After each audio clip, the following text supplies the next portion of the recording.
Setelah India dan sejumlah negara lain di dunia yang mengalami lonjakan kasus COVID-19, kini giliran Malaysia yang mengalami hal serupa. Dan untuk mengetahui bagaimana suasana di sana, apalagi di bulan suci Ramadan dan jelang Hari Raya Idul Fitri, sudah ada salah satu WNI sekaligus Ketua Dewan Penasehat PPI Muhammad Rajif Syarif. Dan langsung saja kita sapa. Selamat pagi Mas Rajif, apa kabar ini? Selamat pagi, Mbak Dea dan Mas Iqbal. Baik, ini sehat-sehat aja nih ya?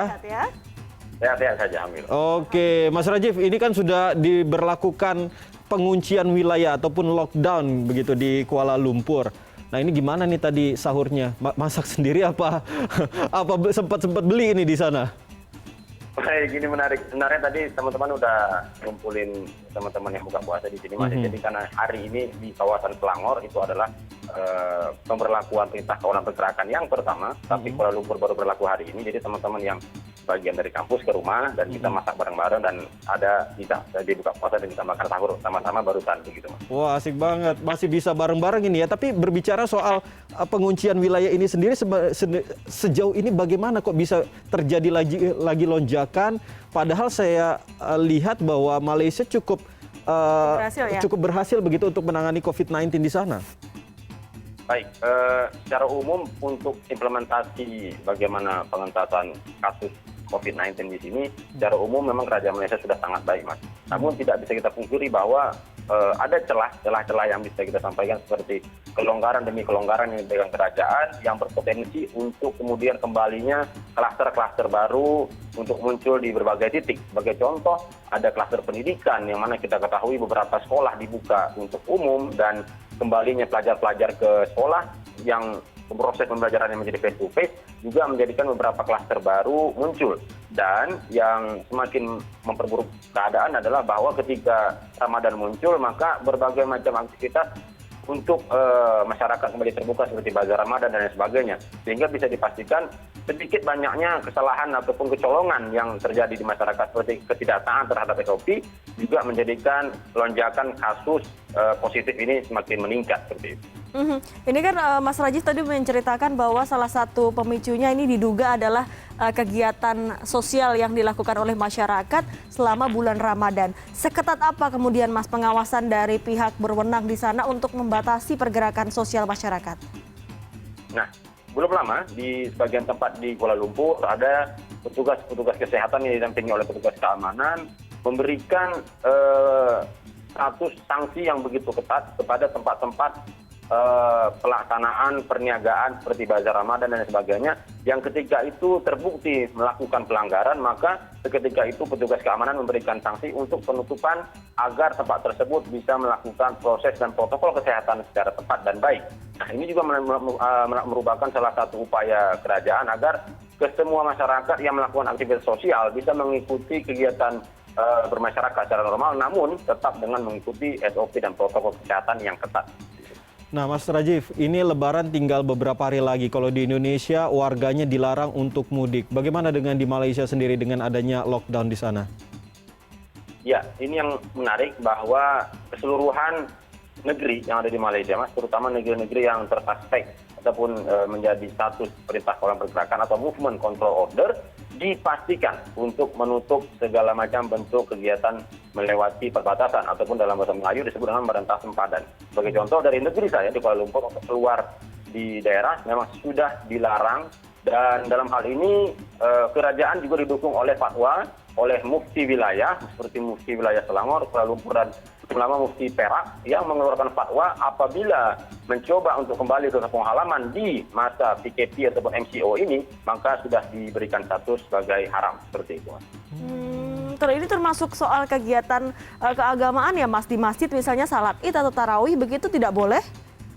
Nah uniknya untuk kawasan PKP atau MCO dibenarkan melakukan sholat Idul Fitri di masjid tapi dengan SOP yang sangat ketat. Nah ini juga didukung dengan tidak dibenarkannya ada takbiran antar rumah, takbiran di masjid dan aktivitas-aktivitas yang mendukung seperti euforia Idul Fitri. Nah, dibenarkan ada kunjungan hanya ada di 1 Syawal saja. Contoh, misalkan ingin melawat ke tempat saudara, maka dibatasi hanya 15 orang untuk status wilayah yang saat ini menjadi PKP ataupun perintah kawalan pergerakan. Kalau Mas Rajif bilang tadi dikatakan kalau ibaratnya mudik begitu dikatakan haram oleh pemerintah, itu sanksinya seperti apa sih? Kalau di Indonesia kan sanksinya itu ada hukuman penjara selama 2 bulan atau denda maksimal Rp500.000 kalau nggak salah. Nah, bagaimana dengan di Malaysia sendiri? Tidak main-main. Kerajaan langsung memberikan sanksi yang begitu besar, Mas. Yang sebelum ini ada hukuman 6 bulan penjara dan sanksi sebesar Rp1.000 atau sekitar 3,4 juta rupiah, dan saat ini dinaikkan menjadi Rp10.000 atau 34 juta rupiah jika kita terbukti melanggar SOP dan melanggar aturan yang diberlakukan selama perintah kolam pergerakan. Ditambah lagi dengan status darurat yang hingga ini masih berlangsung di Malaysia, maka dengan banyaknya status hukum ini menjadikan masyarakat mau tidak mau harus mematuhi aturan ini dan dibolehkan melewati perbatasan negeri dengan alasan-alasan yang kuat seperti alasan darurat dan lain sebagainya. Misalkan ada yang sakit atau kasus-kasus yang memang tidak bisa ditolerir dan harus melewati negeri. Namun hal itu juga harus dibuktikan dengan surat-surat yang sah dan resmi. Dendanya luar biasa sekali ya. Dan ini yang menarik, dendanya ini naik lebih dari 2 kali lipat. Mas Rajif, artinya selama penanganan pandemi di sana, di Malaysia, kalau Anda sebagai WNI sendiri melihat artinya warga sempat kendor juga ya Mas dalam menjalankan protokol kesehatan? Iya, secara umum ya Mbak, kalau misalkan kita lihat di seputaran kampus, di daerah kota yang memang kita langsung bisa bercengkrama sama masyarakat, secara umum memang masyarakat sudah terbiasa dengan berlakunya perintah kolam pergerakan ini dan mereka tidak terkejut. Kenapa? Karena hari ini saja itu sudah bertambah lagi 3.500 case dan menjadikan masyarakat kita tidak hanya WNI yang ada di sini, namun bahkan warga negara Malaysia mau tidak mau harus bisa membiasakan nih untuk membiasakan new normal tadi. Kesemuanya kegiatan harus mengikuti SOP yang ketat, namun tetap melihat bagaimana agar aspek ekonomi yang selama ini memang sangat-sangat terdampak bisa tetap terjaga dengan membuka tempat-tempat restoran dan tempat-tempat makan seperti lain sebagainya dengan aturan tidak boleh makan di tempat dan hanya dibolehkan untuk bungkus dan take away saja. Sejauh ini bagaimana dengan program vaksinasi di sana? Kalau Mas Rajif sendiri sudah divaksin atau belum?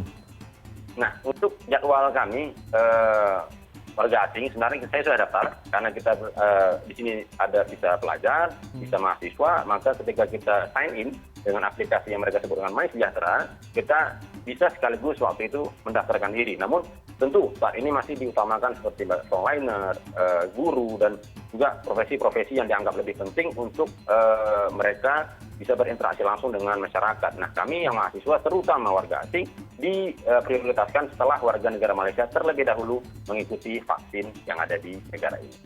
Mudah-mudahan Mas Rajif cepat ya ini untuk divaksinasi supaya mengurangi gejala juga jika memang tidak ingin ya ketularan, tapi jika ketularan ini bisa lebih ringan begitu. Ya, apalagi kasusnya juga semakin meningkat di sana. Kasusnya lebih meningkat. Ini kan meningkat sekali Mas jumlah kasus COVID-19 di Malaysia. Kalau begitu, kalau Anda lihat bagaimana dengan fasilitas kesehatan di Malaysia? Apakah kemudian lockdown total ini mengindikasikan bahwa fasilitas kesehatan di Kuala Lumpur misalnya juga berhati-hati dengan lonjakan kasus? Ya, secara gamblang masyarakat di sini bisa melihat sebagian tempat yang mana ada hospital atau rumah sakit swasta, rumah sakit negeri, kesemuanya Mbak memang ada khusus prioritas ataupun tempat-tempat yang mereka telah spesialkan, telah mereka khususkan untuk pasien COVID-19. Artinya sampai saat ini tidak ada terlihat kerajaan seperti keteteran ataupun kerepotan dengan adanya lonjakan ini. Tapi perlu diketahui bahwa dengan adanya pencegahan demi pencegahan, implementasi aturan yang senantiasa diubah per 2 minggu, menjadikan kerajaan juga pada akhirnya harus mewaspadai jika ada lonjakan-lonjakan yang lebih tinggi. Ditambah lagi, dengan adanya varian virus baru yang dari India, yang dari South Afrika, maka hal ini juga membuat kerajaan Malaysia mau tidak mau harus lebih hati-hati lagi menyaring seperti bagaimana durasi kuarantin yang sebelum ini hanya 10 hari di Malaysia bagi warga asing, sekarang Mbak dan Mas sudah ditambah menjadi 14 hari. Dan negara-negara yang bersangkutan yang kemungkinan ada sentuhan langsung ataupun interaksi langsung dengan warga India dipastikan tidak dapat diizinkan untuk menginjakkan kaki di Malaysia, bahkan untuk transit pun sudah tidak diizinkan. Nah, berbicara soal menginjakkan kaki di Malaysia, apakah untuk transportasi darat ataupun udara juga ditutup atau justru masih bisa dibuka untuk warga negara asing lainnya?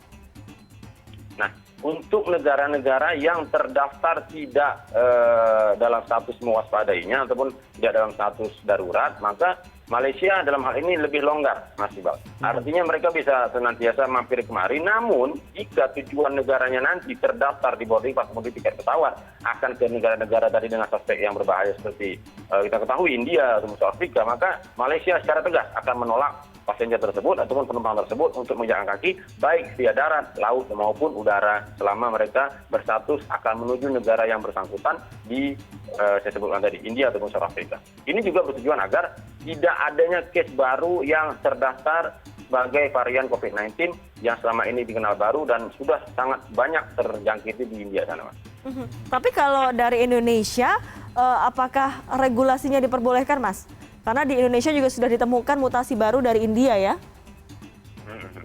Hingga saat ini untuk warga negara Indonesia secara umum jika tidak ada kontak langsung dengan warga India dipastikan mereka bisa diizinkan kembali, Mbak. Kita terbukti rekan-rekan mahasiswa yang belum lama kembali ke Malaysia mereka mengikuti kuarantina. Nah, bedanya adalah seperti saya katakan tadi, jika sebelum ini hanya 7 hari, bahkan jika kita sudah ada swab test, kita hanya boleh, kita bahkan bisa ikut kuarantin di sini, kuarantin lokal selama 7 hari. Namun dengan adanya lonjakan kasus dan juga mutasi virus, mau tidak mau, kerajaan Malaysia harus mengimplementasikan kembali 14 hari kuarantin dan mewaspadai negara-negara yang tersuspek ada sentuhan langsung dan interaksi dengan warga negara India yang dikhawatirkan terjangkiti virus COVID-19.